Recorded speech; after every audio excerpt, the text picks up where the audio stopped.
What's going on with Microsoft/Xbox shutting down studios after purchasing them?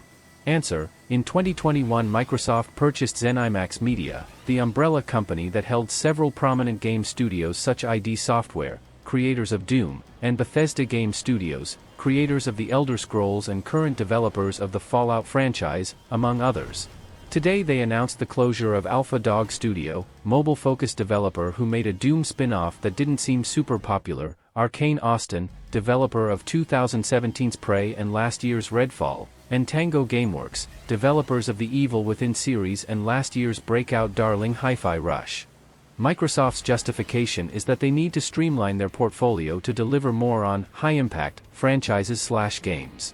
There were some reports last week that Microsoft is not happy with the rate of releases of games like Fallout, which has seen renewed interest in the wake of Amazon's TV series based on it.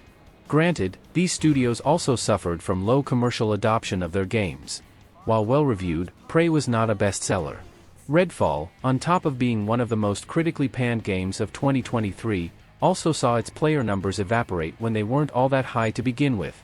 Tango's closure is the most contentious of all, as Hi-Fi Rush was said to have exceeded expectations, but apparently still wasn't enough.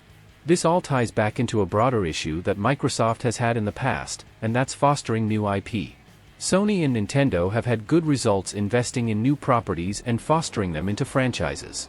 Microsoft would release a game when it isn't ready, then opt to fall back on Halo or Gears of Forza when it fails.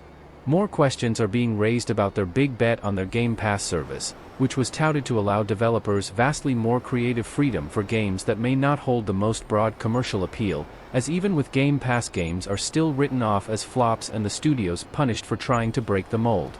Lastly, with Xbox console sales down 60% over the last 2 years, it paints a picture of a company that's increasingly rudderless and non-committal after years of lofty promises.